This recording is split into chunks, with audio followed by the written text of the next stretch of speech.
جب تمہارے اوپر نااہل حکمران مسلط کر دیے جائیں تو یہ تمہارے اعمال کی سزا ہے۔ ایک روایت میں آیا اعمالکم اموالکم، تمہارے اعمال ہی تمہارے اموال ہیں۔ حجاج بن یوسف بڑا ظالم شخص ہے۔ حضرت حسن بصری رضی اللہ تعالیٰ عنہ فرماتے ہیں پچھلی امت کے لوگ اپنے سارے ظالم اکٹھے کر کے لے آئیں اور ایک پلڑے میں رکھ دیں، تو دوسرے پلڑے میں ہم حجاج بن یوسف کو رکھ دیں تو ہمارا پلڑا پھر بھی بھاری ہوگا۔ 70,000 لوگ اس نے اپنے ہاتھوں سے قتل کیے، 90,000 لوگ اس کے حکم سے کٹے ہیں۔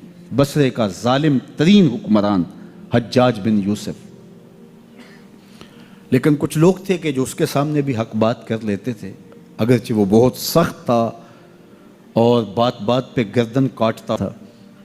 کہتے ہیں بصرے میں ایک فقیر آ گیا تو حجاج بن یوسف نے اسے بلایا اور کہا کہ میرے لیے کوئی وظیفہ بتائیے۔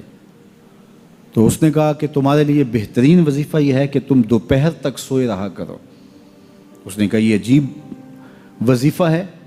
کہا ہاں یہ تیرے حق میں اور امت کے حق میں بہتر وظیفہ ہے۔ کہا وہ کیسے؟ کہا تم دوپہر تک سوئے رہو گے تو اس کا نتیجہ یہ ہوگا کہ لوگ تیرے ظلم سے بچے رہیں گے اور تیرے بھی نامہ اعمال کے اندر گناہ کم درج ہوں گے، اس لیے تیرے لیے بہترین وظیفہ ہے کہ تو دوپہر تک سویا رہے۔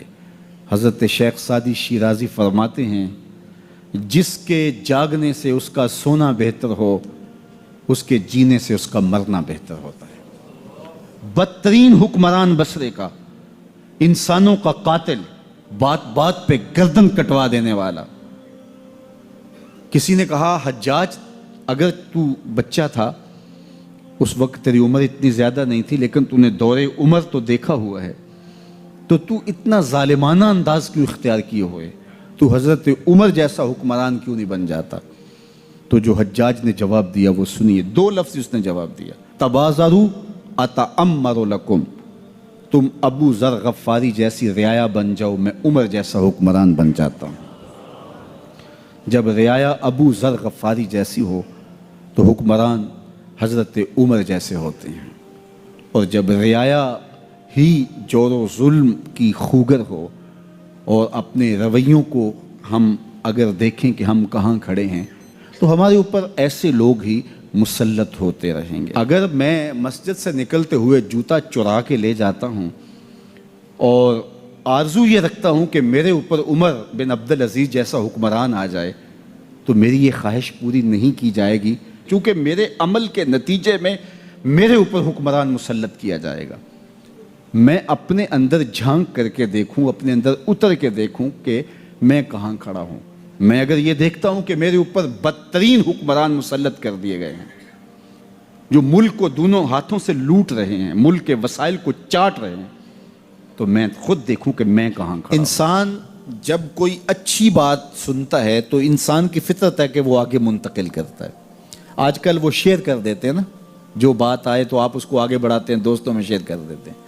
تو یہ انسان کی فطرت سے افواہیں بھی اس لیے پھیلتی ہیں کہ جو بھی بات آپ سنتے ہیں فوری آپ کی کوشش ہوتی ہے کہ یہ سب سے پہلے دوستوں کو میں ہی بتاؤں۔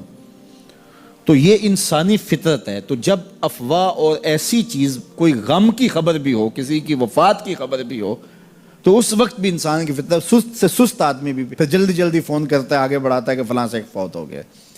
تو چونکہ یہ فطرت ہے، بات کو آگے بڑھانے کا شوق ہے انسان کے اندر رکھا ہے، اس سے چیزیں پھیلتی ہیں۔ اور پھر جو خیر کی خبر ہوگی یا خیر کی بات ہوگی تو اس کو تو آگے پھیلانے کا پھر ہمارا دین بھی ہمیں ترغیب دیتا ہے، جذبہ دلاتا ہے۔ تو حضرت ابو ہریرہ اس جذبے کے تحت جو سنتے تھے پھر آگے منتقل کرتے۔ اب حضور کی بارگاہ سے اٹھ کے جاتے تو سب سے پہلے گھر جاتے اور سب سے پہلے اپنی ماں کو ہی سناتے، اور ماں تھی کافرہ، وہ سننے کی بجائے، خوش ہونے کی بجائے سن کے وہ الٹا ناراض ہوتی اور کوئی نہ کوئی ایسی بات کر دیتی۔ سید ابو ہریرہ سے گوارا نہ ہوتا، ایک دن انہوں نے کوئی ایسی بات کر دی کہ حضرت سیدنا ابو ہریرہ رضی اللہ تعالیٰ عنہ نے فیصلہ کر لیا کہ آج ماں کو چھوڑ دینا ہے، کیونکہ میں یہ گوارا نہیں کرتا کہ میرے آقا کے بارے میں کوئی ایسا جملہ کوئی بولے۔ اور تھی گھر میں ماں ہی، بھائی بھی کوئی نہیں تھا، بہن بھی کوئی نہیں تھی، باپ بھی فوت ہو گئے تھے، شادی بھی نہیں ہوئی تھی۔ تو ماں ہی ماں گھر میں، اور ماں اور بیٹا اکٹھے رہتے ہوں تو پھر محبت بھی مثالی ہوتی ہے.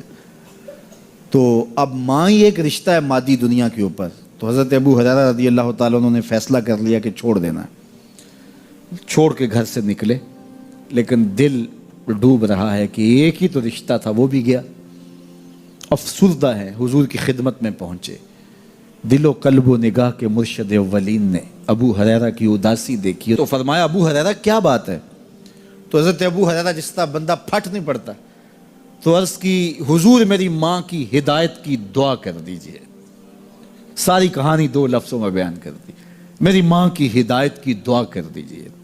حضور نے نہیں پوچھا کیا ہوا، کیا ماجرا ہوا، فوراً ہاتھ اٹھ گئے. اور لفظ کیا تھے؟ اللہم اہد ام ابی ہریرہ تھا، اے اللہ ابو ہریرہ کی ماں کو ہدایت دے دے. ادھر انہوں نے بے چینی سے یہ بات کہی، ادھر حضور کے ہاتھ اٹھے. پھر ان اٹھے ہوئے ہاتھوں کو خالی تو موڑا ہی نہیں جاتا. اجابت کا صحرا عنایت کا جوڑا، دلہن بن کے نکلی دعائے محمد صلی اللہ علیہ وسلم.